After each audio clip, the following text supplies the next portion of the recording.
Hey guys, Sergio here, welcome back to another video. This is going to be a tough one. I am going to do my best not to cry, and I'm going to try and be quite succinct because I don't want you to be listening to me babbling for hours.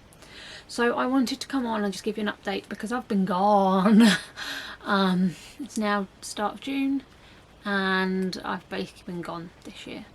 This year technically hasn't happened for me on pretty much any social media. Yeah. So I don't even know where to start, to be honest. Okay, let's start with September, right?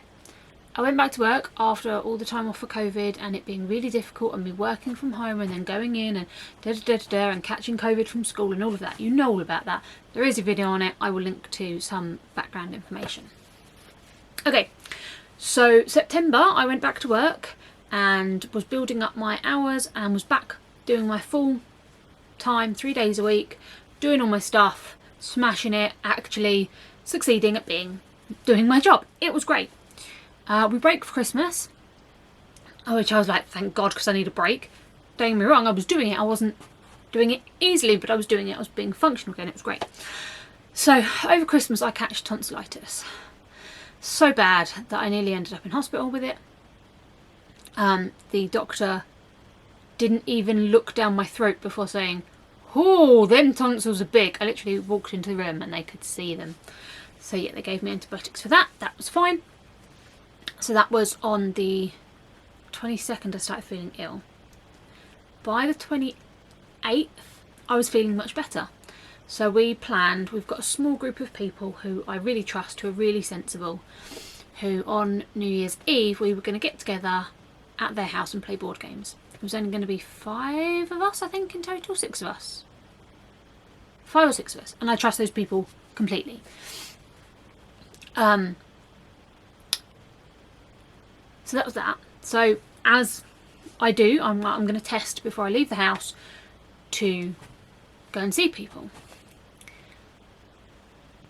So I tested positive for COVID again. But again, felt okay.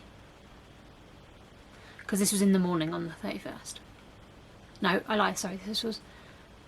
I've missed a day, wait. So I was feeling better on the 28th. On the 30th, I thought tonsillitis was coming back. But I hadn't finished my antibiotics yet, so I was like, it's fine, I'll just finish the dose, we'll see what happens. So then on the 31st I test positive for COVID with a lateral flow test.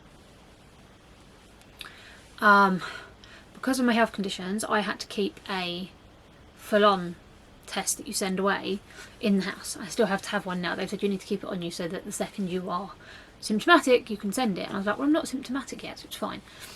1st of January 2020, I woke up and felt like I had died. Honest to God, I felt awful. Took the PCR test, that's what it's called. Took the PCR test, sent it off. They were like, yeah, you've got COVID. Brilliant. At work now, blah blah. I was thinking, cool, last week I was in the first time I caught COVID I was in hospital for a week. Had another week off, and then although I was tired afterwards, I kind of... You gonna go and say hello? I know you don't like it, but say hello to everybody. So I figured it'd be similar this time around. So they had just released a new medication for those of us who were extremely clinically vulnerable, which is how I'm classed because I am immunosuppressant and I take medications that suppress my immune system. If you need to know why I take them, you want the background on that, there's another video, I will link whichever side it is, so you can get a bit of a background on why I'm immunosuppressed. So yeah, the 5th of January, day 5, yeah, so the PCR results came back and they said, look, we need to give you this medication as quick as possible. Can you get to the hospital today? And I'm like, well, I can't drive. I'm in bed hacking my guts up, feeling like I'm going to die. So my other half sister drove us, bless her. And they gave me this infusion, which was amazing. Genuinely amazing. I started to feel better. Almost like it was a 45-minute infusion. And after about 30 minutes, I'd already started to feel better. Whether it was placebo, whether it was the drugs, I don't know, but it worked. Whatever it was, it worked.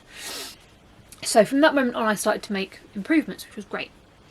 Now, January's not a good month for me anyway. The 3rd of January is the anniversary of my dad's death, and it hits me hard every year. So January is always a bit of a wobbly month for me anyway. So I expected emotions and things, but then I didn't even get to worry about that because I was still so ill from having COVID. Then I get things start to improve, and then I get a phone call from my uncle's wife saying, you need to come see Nanny quickly. So I did.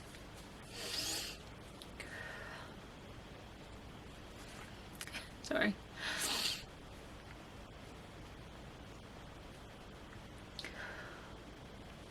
Just as backstory, this woman, this incredible woman, she raised me.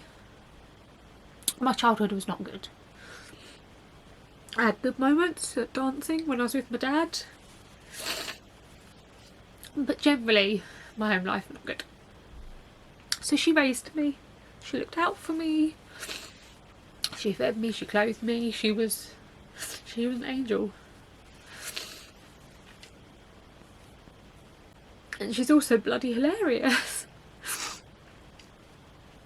For example, when I came out to her, when I realised I was bisexual, I thought, well, she's the main member of my family that I care about, I should probably go and tell her. So I did. We were having tea, and she got up and walked out the room. I'm like, oh my god, what have I done? She's never going to talk to me again, what have I done? And she came back in with, well, she put her head around the door. She was like, do you want another cup of tea? I was like, sure.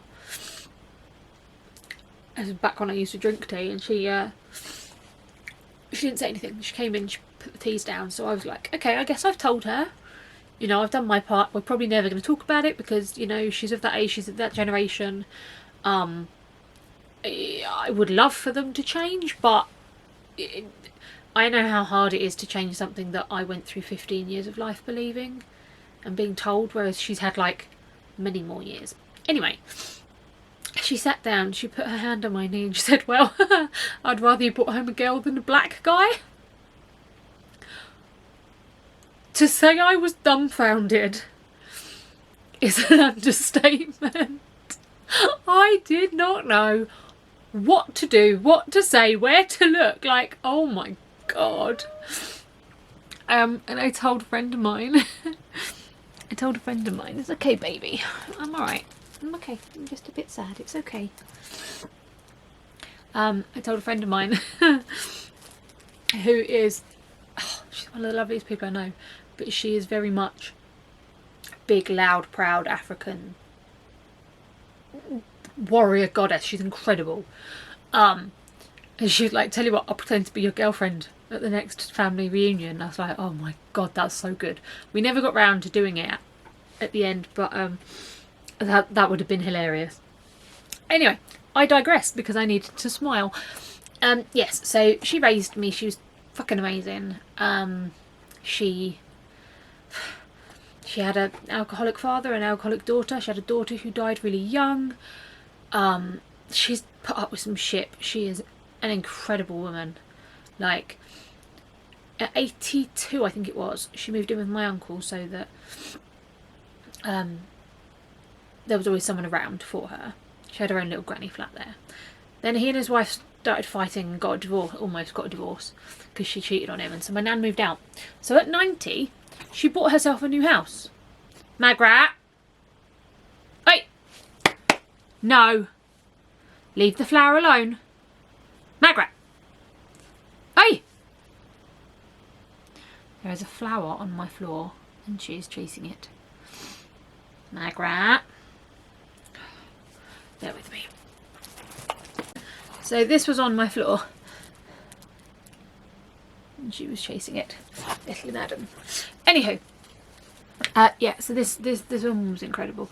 At 90, she went and bought herself a house with a huge garden and a hot tub. Yeah, she was amazing. It does fuck me off, because if my uncle and his wife hadn't been so fucking stupid, she'd have still been living with them during COVID, and maybe she wouldn't have fucking been as lonely, and maybe she'd still be with us, but that is a maybe that I can't guarantee, so I'm going to stop thinking about it before I get really angry.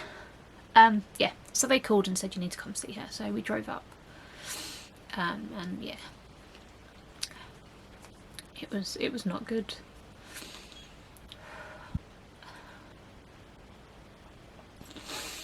She was in and out, really struggling to breathe.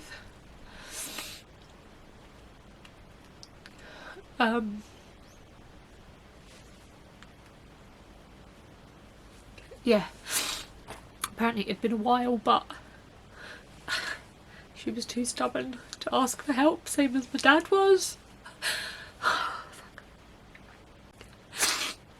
Anywho, we went to see her, and I'm really glad. Really glad. Because, yeah, she got taken into hospital that evening, and she passed away the next day. They said she wasn't in any pain, which is good. It was pneumonia. And I just feel like if someone had been living with her, they'd have realised sooner.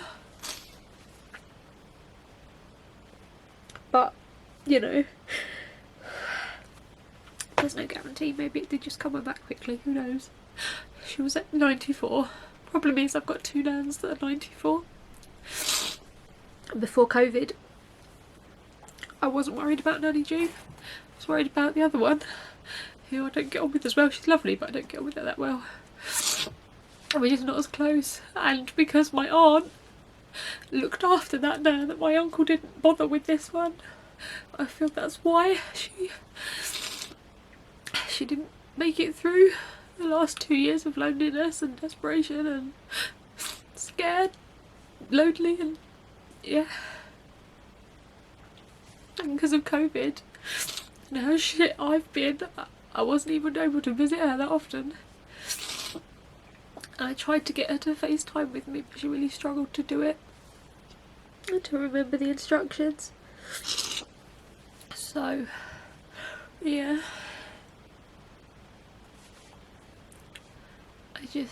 Yeah.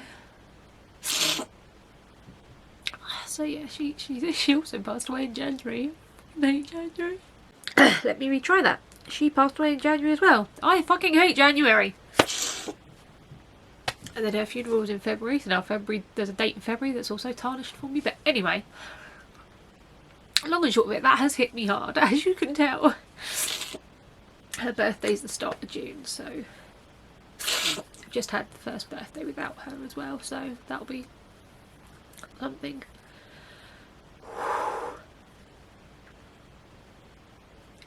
The worst part is, I think that gave birth to me serious alcoholic, and my nan moved when I was old enough to kind of live on my own.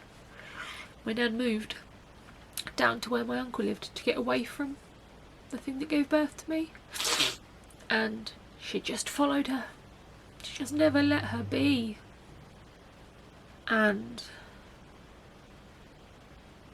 I just hate that she never got time to just be and enjoy.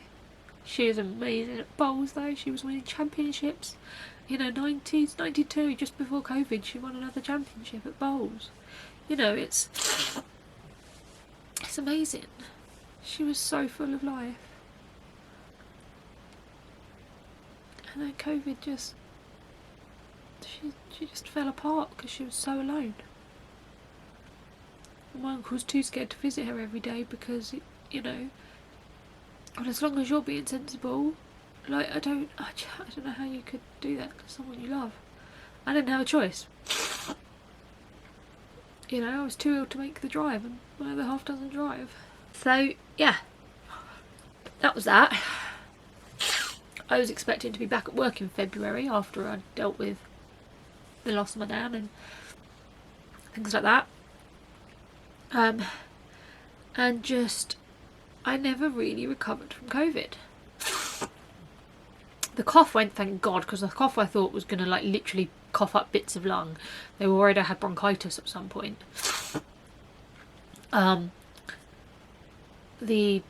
My breathing got better because my breathing, my O2 levels were somewhere like 44, 45. 94, 95, not 44, that would be really concerning. 94, 95, and they wanted them above 98. But with the coughing and the breathing issues that we're having, I was having to take an inhaler. It just wasn't going very well. So yeah, seen a couple of doctors. They signed me off work. Things pretty much cleared up by the end of February. The only problem that I still had by the end of February was fatigue. Now, having lupus and all my other health conditions, I thought I understood fatigue. But it's so much worse now. Like March, April, I was still sleeping 18-ish hours a day and having literally a couple of hours where I was awake and not really functional. Recently, it's sort of increased to where I'm only sleeping sort of 13, 14 hours a day. But obviously that's still only giving me a few hours of being awake and functional. So I'm still signed off work. Work understandably are desperate for me to get back. I wish I could go back to work. You know, I would go back to work in a heartbeat. I love my job. And I'm very lucky that I do, because I know a lot of people don't. But I love my job, and yeah, I would love to be back at work. But I'm still signed off. I eventually saw the long COVID clinic, because they don't refer you to the long COVID clinic until you've had it for 3 weeks. 3 months. So the end of March they referred me for the long COVID clinic because of the fatigue.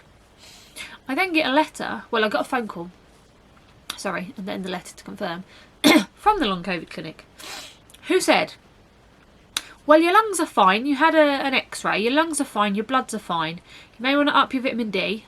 Okay, great. I'll write to the GP and get them to do it. Okay, cool. I already take a vitamin D supplement, but I'll get one on prescription that's stronger, that's fine. And we're going to discharge you because your breathing is fine. But I got referred to you for the fatigue, not the breathing. Anyway, they referred me to a rehabilitation exercise therapy, of which I've heard nothing, unsurprisingly. Admittedly, they referred me at the end of March. I didn't hear about it until middle of May. So, you know, about through 2 weeks ago, 2.5 weeks ago, I don't even remember the date. I got the phone call and then got the letter a couple of days later. And I don't know what to do because I want to go back to work. And I'm like, well, I can be awake for 8 hours some days. Cool. Let's go to work. Difference is I can sit here for 8 hours, do some crafting for a little bit, because I have been doing some crafting on Twitch. Again, I'll put the link in the description for that and my craft channel. Crafting has kept me sane. When I say kept me sane, I mean kept me sane.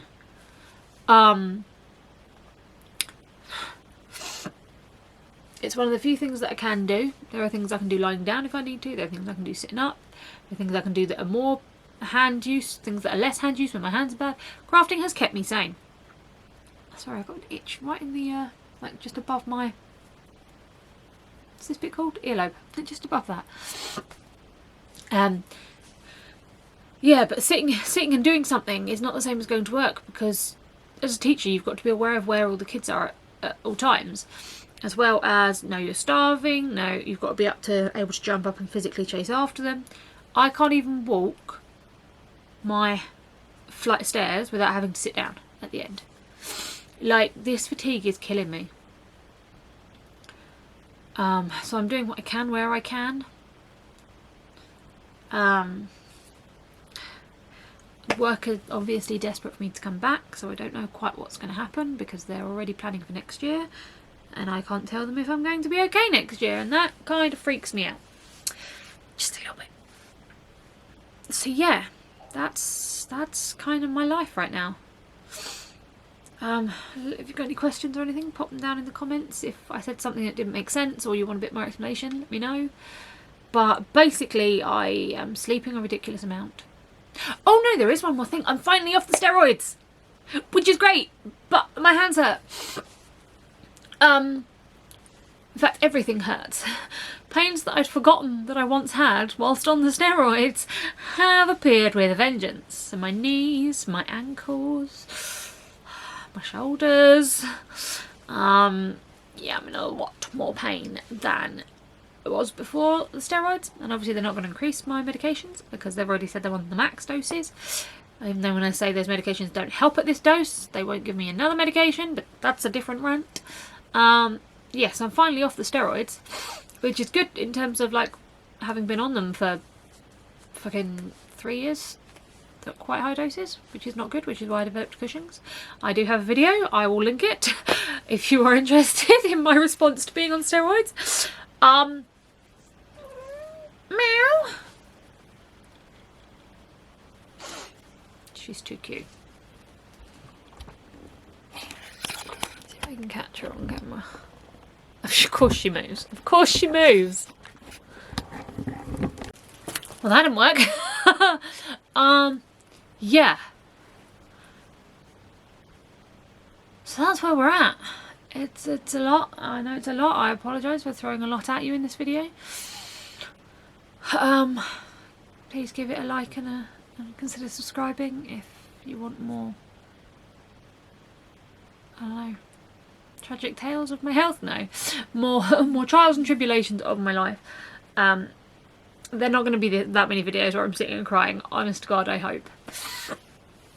But yeah, in theory, things should start to improve from now because everyone says 6 to 12 months for long COVID, but I don't know what I'm going to do. Work obviously want me back. I don't know what I'm going to do. I wish I could go back. I just wish.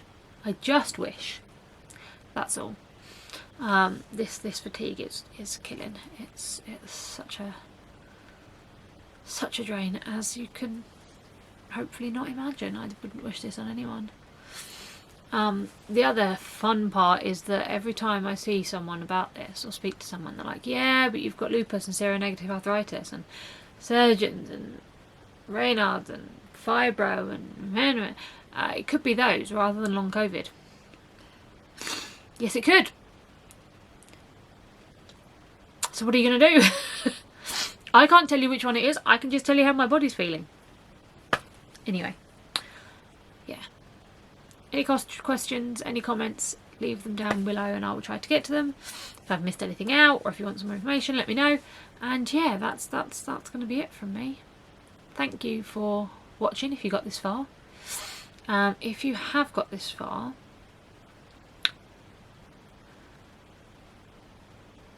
leave a comment on my gloves. And include the word glove, or include the word gloves, Gloves, in your comment. And I'm going to do a random giveaway on this one just to cheer myself up. I'm not sure what it's going to be yet. It'll depend whether the winner is in the UK or further afield. Yeah, I'm going to do a secret hidden giveaway. So if you've watched this far, congratulations, you get a chance of winning. I'm going to go. I will see you on the next one, which is going to be a spooky box unboxing. I will speak to you soon. Loopy love. Bye.